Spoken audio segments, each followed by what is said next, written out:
రాష్ట్ర శాసనసభలో అనేక తీర్మానాలు చేస్తారన్న. అసలు రాష్ట్ర శాసనసభకు ఉన్నటువంటి అధికారాలేన్ని, భారత ప్రభుత్వానికి ఉన్నటువంటి అధికారాలేన్ని?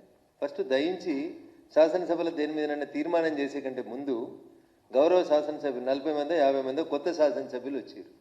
ఒకసారి వాళ్ళకి చెప్పు, ఏం తీర్మానం చేస్తున్నారు? రాష్ట్ర శాసనసభలో ఒక తీర్మానం జరిగిందంటే దానికి కొంచెం గౌరవం, కొంచెం విలువ ఉండాలి. ఏం చేస్తున్నారు మీరు? మేము తీర్మానం చేసినాం, పంపించినాం, అయిపోయింది, అంతేనా?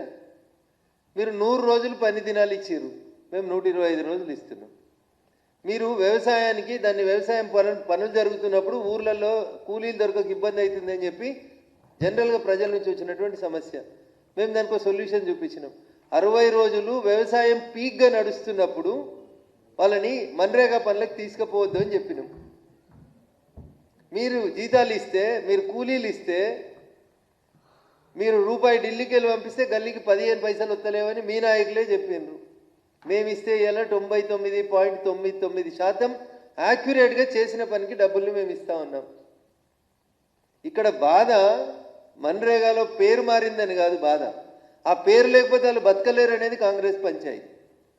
అందుకనే పాపం రాబర్ట్ వాద్రా, ప్రియాంక వాద్రాల పుత్రుడిని కూడా మళ్ళా తీసుకొచ్చి గాంధీ అని పేరు పెట్టుకునేటువంటి దుస్థితి ఎందుకు వచ్చిందంటే వారసత్వ రాజకీయాలు, వారసత్వ పంచాయతీలు తప్పితే ఏముంటుంది? ఇందిరాగాంధీ గారు ఎవరిని పెళ్ళాడారో తెలుసు. ఇప్పుడు ద సోకాల్డ్ ప్రియాంక గాంధీ గారి కొడుకు ఎవరిని పెళ్ళాడుతుండో ప్రపంచం అంతా తెలుసు. ఇక మళ్ళీ మూలాలు ఎత్తుకుడు ఎందుకన్నా? ఇంత కుల్లా సాఫ్ అరటి పండు వలిసినట్టు కనబడుతుంది. ఎవరిని పెళ్లి చేసుకుంటుండు ప్రియాంక గాంధీ కొడుకు? ఏ మతానికి సంబంధించిన వాళ్ళు? వాళ్ళ మత పొలను వాళ్ళు చేసుకుంటారు. ఇలా పంచాయతీ ఏముందన్నా? ఇవన్నిటి నుంచి తప్పించుకునేందుకు ఓట్ల కోసం ఒక ఆయన జంజం ఎత్తాడు, ఒక ఆయన గాంధీ అని పేరు పెట్టుకుంటాడు. ఇంతకు మించి కాంగ్రెస్కు గాంధీ గారి మీద కానీ దేశ ప్రజల మీద కానీ ప్రేమ లేదనేది వాస్తవం.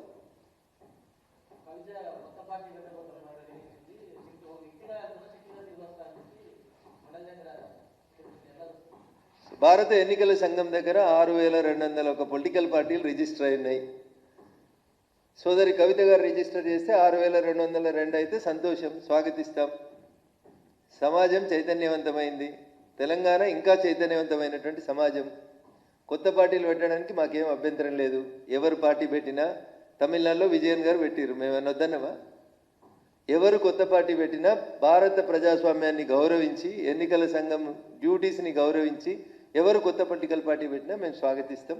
ప్రజల ముందుకు రండి, ప్రజల ఆశీర్వాదం పొందండి, అప్పుడు ఆలోచిద్దాం.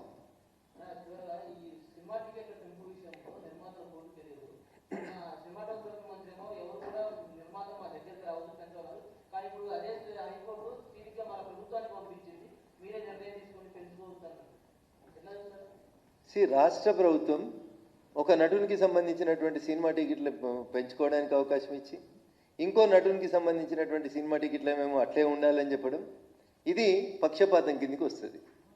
సో భారత రాజ్యాంగం మీద ముఖ్యమంత్రులు, గవర్నర్లు, చీఫ్ జస్టిస్లు, ప్రధానమంత్రి, మంత్రులు ప్రమాణం చేసేటప్పుడు భయం లేకుండా, వ్యక్తిగతమైనటువంటి ఇష్టాలతో సంబంధం లేకుండా, తమ అనేటువంటి భేదం లేకుండా అందరినీ సమంగా చూస్తామని చెప్పి వాళ్ళు భారత రాజ్యాంగం మీద ప్రమాణం చేసి మంత్రులు, ముఖ్యమంత్రులు, గవర్నర్లు, హైకోర్టు న్యాయమూర్తులు, సుప్రీంకోర్టు న్యాయమూర్తులు ప్రమాణం చేస్తారు.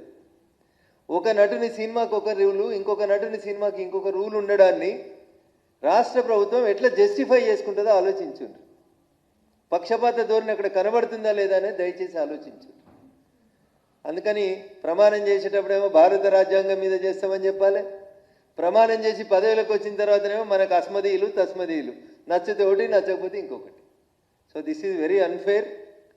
కోర్టులకు కూడా నేను చేసేటువంటి అప్పీల్, ఎవరికైనా ఒకటే రూల్ ఈజ్ రూల్, చట్టం ముందు అందరూ సమానం అనే రీతి లోపల ఉంటే బాగుంటుంది అనేది నా విజ్ఞప్తి.